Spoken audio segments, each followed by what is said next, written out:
House prices fall for the 8th month in a row, with future rate rises set to keep the pressure on. The ASX surges, finishing at its highest level since May, and Australia falls behind in its race to cut greenhouse gas emissions. It's Friday, the 2nd of December 2022. Welcome to Fear and Greed, Australia's most popular business podcast. I'm Michael Thompson, and good morning, Sean Aylmer. Good morning, Michael. We're heading towards the end of the year, but I tell you what, the news just keeps rolling in, especially around financial markets. Oh, yeah, it has just been every day this week. I think I've said, it's been a big 24 hours. No, just put it all together, and it's been a big 72? 100. This is a terrible way to start, isn't it? Me trying to do maths on the fly. 5 times 24. There we go. 120 hours. It's been a big week, Sean. It has been a big week. Let's leave it there. All right. Now, immediately after the show, you have an interview, something a little bit different today. You're speaking with Professor David Halpin from the UK's Behavioural Insights team and Commonwealth Bank's Chief Behavioural Officer, William Mailer. That's right. It's all about how understanding behavioural science can help business. Banks, for example, and other organisations to better serve their customers. You're right. It's a change of pace for us. We don't normally have 2 interviewees, but really fascinating how organisations are using behavioural science, to basically offer better products to customers. Yeah, and in particular, this is kind of geared towards cost of living as well, which made for an interesting focus for it. Yeah, sure did. It was a great chat. Yeah, stick around. It's coming up a little bit later on. The main story, though, this morning, Sean, house prices in the capital cities across the country fell by 1% last month and are now down nearly 7% from their highs, having experienced the steepest fall in 40 years. Yes, rising mortgage rates are driving the fall in house prices, and given there's more rate rises in the offing, it's hard to see prices turning around anytime soon. There is some good news though, Michael. The pace of the decline last month, according to CoreLogic, is the slowest in 5 months. Still, 8 months of declines in a row, not that much good news. So how far are they going to fall, Sean? Might be asking you the impossible, but how far is this going to go? Well, AMP Chief Economist Shane Oliver says that since April, a buyer on average full-time earnings with a 20% deposit has seen a 25% decline in their home buying power. That's a lot. He expects house prices from peak to trough to fall by 15 to 20%. That's more than twice what they have done already. And he thinks house prices will keep falling until the second half of next year. That's because interest rates will keep rising into next year. Now, I would say Shane is a pessimist. Our own Stephen Koukoulas, more of an optimist, he probably thinks that markets, they haven't bottomed, but they're not far away from getting to that point. I just find it remarkable that there can be such a range of opinions on this. And every day you basically hear another person speaking with great credibility on the subject, and their opinions can vary significantly. Yeah, they sure do. I mean, it just shows that no one really knows exactly what's going to happen. We're also in a rising interest rate environment. Remember, we've had a couple of decades of falling interest rates. So it's just a whole new paradigm, which makes it a lot harder to pick. So based then on the stats that we do have, is Sydney still the worst performer? Yes, it is. Sydney house prices have now fallen 11.4% from their peak based on those CoreLogic figures. Of course, they ran harder during COVID also. Brisbane is down more than 8%. Hobart's off about 7.6%. Melbourne's down about 7% and Canberra's at about 6.5%. The other capitals, Adelaide, Perth and Darwin, are all down less than 1%. Regional prices are also hurting, Michael. They're down 5.7% from their high. Across the country, home prices are falling and, not at the same pace they were, but they're still falling. All right, turning to markets now, and it was a pretty good day yesterday. Sure was. Hopes that interest rates won't rise as much as expected in the US helped several global share markets yesterday. Now, the S&P ASX 200 closed the day up 1% to 7,354 points. Now, that's its highest level in 6 months. Michael, it was a sea of green. I really wanted to say that to you. No, sea of green. You know what? You use sea of red. You use. You know what? Pick something else green. It was a paddock of green. It was a forest of green. A forest of green. Might be black actually. I'm not sure whether green or black's the right word there. Anyway, There are a lot of positives. Getting into the weeds here, Sean. We are. Yes, we are. Fortescue Metals and Rio Tinto jumped 3%. BHP was up 2%. Gaming machine manufacturer Aristocrat Leisure also rose 3%. Golding and Newcrest Mining jumped more than 4%. The big one, though, yesterday, diversified miner South32, it jumped nearly 7%, was easily the best of the large caps.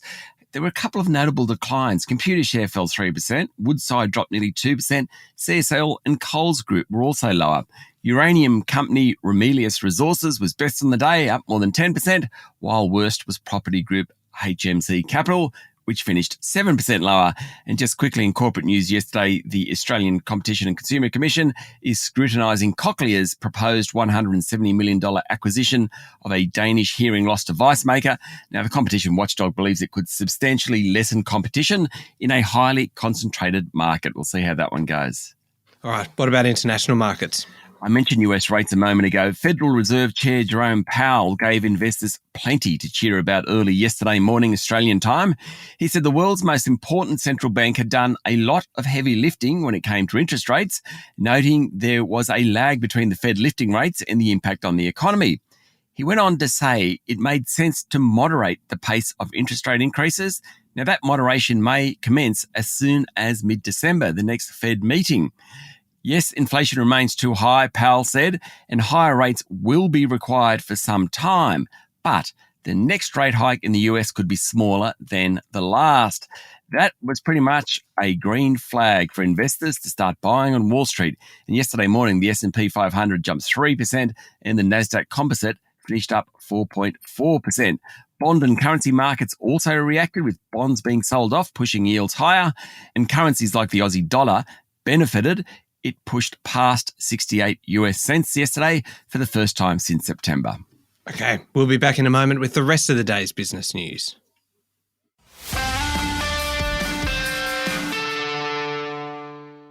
Sean, the Albanese government says it is on track to achieve a 40% reduction in greenhouse gas emissions by 2030, which is, of course, below the target of 43%.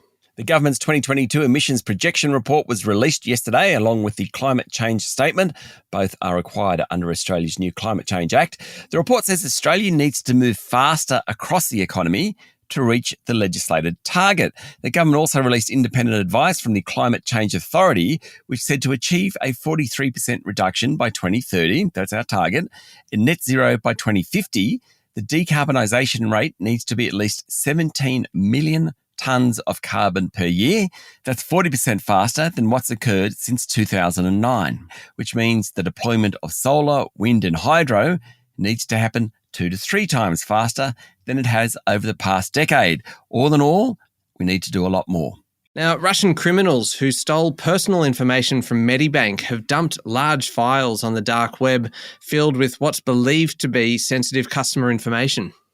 On their dark web blog, the hackers said, "Happy Cyber Security Day," and Medibank said the data appears to be the stolen records from the health insurer, and it expects more to be released in coming days. Media reports say it's an enormous amount of data, and it's not clear exactly what it shows.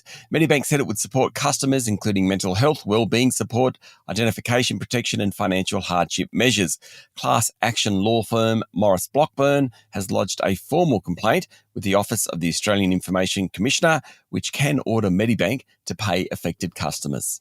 Sean, business investment had held up well this year, helping the economy expand, but new figures released yesterday show a surprising fall in capital expenditure. New capex fell 0.6% in the September quarter, surprising economists who had tipped about a 1.5% rise.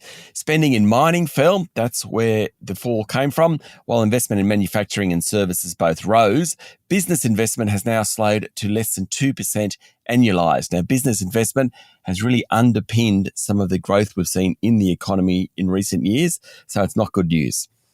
Woodside Energy has come out all guns blazing against proposed price caps on retail gas prices, saying it'll be a black mark against the government. Chief Executive Meg O'Neill said if the cap was in the $11 to $13 per gigajoule range, as has been speculated, then Woodside may have to withhold investing in East Coast gas. The Woodside boss said new investments would struggle to be competitive with that cap. Woodside supplies about 20% of the East Coast domestic gas market. That comes from Bass Strait. Ms O'Neill was also critical of the government's lack of consultation around the cap.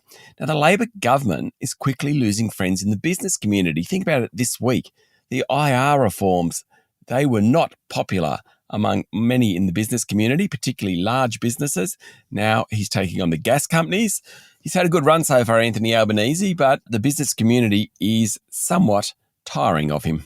Now, Sean, there's been plenty of talk in the past few days about green hydrogen and whether it's a viable option for heavy industries like mining and manufacturing. It seems that Rio Tinto isn't a big fan. That's right, not yet anyway. The mining giant's chief scientist, Nigel Stewart, told the company's annual general meeting that hydrogen remained prohibitively expensive and required a technology breakthrough to get costs down. Shipping hydrogen long distances is potentially worse than burning natural gas, so Rio will only produce hydrogen in the geography that it consumes it. Mr. Stewart also said switching to electric vehicles was much easier said than done, because battery-powered vehicles were capable only of short runs. And in fact, a lot of those vehicles spend most of their time charging rather than working. The government's e-health system, My Health Record, is apparently failing, Sean, because only about 1/4 of the registered users are participating. I like the idea of an e-health system, Michael, whereby all my medical records are in one spot. It just allows people to access them. I think it just makes a lot of sense, basically. Yeah. But it ain't working. Poor uploading of pathology and diagnostic imaging reports, a lack of participation by specialists, and a clunky interface between clinical systems means the whole operation is only capturing a fraction of the information it should. Bottom line to this is that it will make health more expensive. Statistics from the Australian Digital Health Agency shows that only 12% of all specialists are using the system, and sectors such as first responders and ambulances have limited access to patients' records, according to the Financial Review. In contrast, there's now almost 100% coverage of pharmacies, general practices and public hospitals. That's great, but some of those other groups need to do more. Indeed. Now, one last one before we move on to international news. Domino's Pizza is raising $165 million to buy more pizza stores in Germany. And why wouldn't you? Australia's biggest pizza chain first went to Germany 7 years ago, buying into a chain called Joey's Pizza, which doesn't sound very Deutsche to me. No, it really doesn't, actually. You've taken me by surprise there. Joey's Pizza in downtown Berlin. I just can't imagine it. It then acquired a stake in Hello Pizza in Germany. Now Domino's wants to buy out its joint venture partners in the two chains. Domino's operates 412 outlets in the country, and boss Don May said Germany offers good long-term prospects. Now, Domino's Pizza Enterprises, which has the franchise rights to the Domino's brand in a bunch of countries, is really a global business nowadays. It operates 2,800 stores across Australia, New Zealand, Belgium, France, the Netherlands, Japan, Germany, Luxembourg, Denmark, and Taiwan. All right, moving on to overseas news now, and there's a fair bit of angst at the moment between the technology giants, Sean. We've seen Elon Musk take on Apple, and now Meta chief executive Mark Zuckerberg has had a crack at the Apple App Store. Zuckerberg said it was problematic for one company to be able to control what app experiences end up on a device, adding that the vast majority of profits in the mobile ecosystem go toward Apple. In essence, both Musk and Zuckerberg are upset about the control and fees implemented by Apple and, to a lesser extent, Alphabet, that's Google's parent, according to a report in Bloomberg. Of course, revenue at Meta, which owns Facebook and Instagram, has taken a big hit since Apple tightened its privacy policies to restrict how users can be tracked and targeted with advertising. But no doubt, Apple is the king in this space, and I think some of the pawns around the Apple are getting a little upset. Mind you, can you imagine calling Meta a pawn? That's probably it might be slightly extreme. Let's go with something slightly larger, like a bishop. A bishop. Yes. Yeah. Okay. I think so. Now, Sam Bankman-Fried is, of course, the founder of the collapsed $32 billion crypto business FTX. He's spoken for the first time, Sean, and he says that he never tried to commit fraud. He also said he made a lot of mistakes, according to the Financial Times. The FTX crypto trading platform collapsed, sparking a sharp decline in many digital currencies, and Mr. Bankman-Fried has been castigated for mingling customers' funds with those from his own proprietary company. Not a good look. Now, speaking from the Bahamas, he said he didn't knowingly mix the funds as he answered questions on topics from prescription drug use by FTX staff to whether he knowingly flouted risk and compliance rules. At this point, he is saying he did nothing wrong. Finally, Sean, some good news for Japanese school kids. And of course, Fear and Greed is big in Japan. Yeah, I'd imagine we'd have a lot of Japanese school children listening this morning, Michael. Well, they should lean into the radio or to the to whatever they're using to listen to us right now, because good news, they're going to be allowed to talk to each other again at lunchtime. The Japanese Education Ministry wants Japanese schools to drop COVID-era restrictions, which prevent students from talking to each other while eating lunch. Can you imagine it? I don't think any of my kids could not talk while eating. Is that actually a rule? So a COVID policy that... Yeah, you couldn't when you're eating. So when they're in the playground running around, if they had a mask on, they could communicate.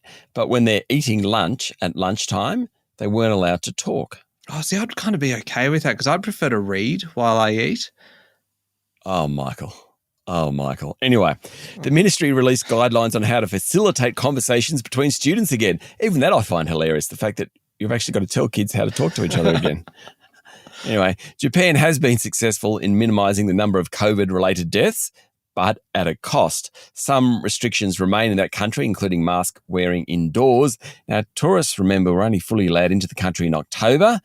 Now, kids can talk to each other again while enjoying their lunch. Well, that is very, very good news, Sean. A good way to finish up today. Up next is the Fear and Greed Daily Interview. We mentioned this at the top of the show. Professor David Halpin and Commonwealth Bank's William Mailer about how behavioural science can help businesses, including banks, kind of better serve customers. It's really fascinating. It's an area which I suppose I've thought a little about, but, we go into much more detail than I'd ever thought much about with David and William, and definitely worth a listen. Yeah, it's coming up next in the Fear and Greed playlist on your podcast platform or at fearandgreed.com.au. Thank you, Sean. Thank you, Michael. It's Friday, the 2nd of December, 2022. Make sure you're following the podcast and join us online on LinkedIn, Instagram, Twitter, and Facebook. I'm Michael Thompson, and that was Fear and Greed. Have a great day.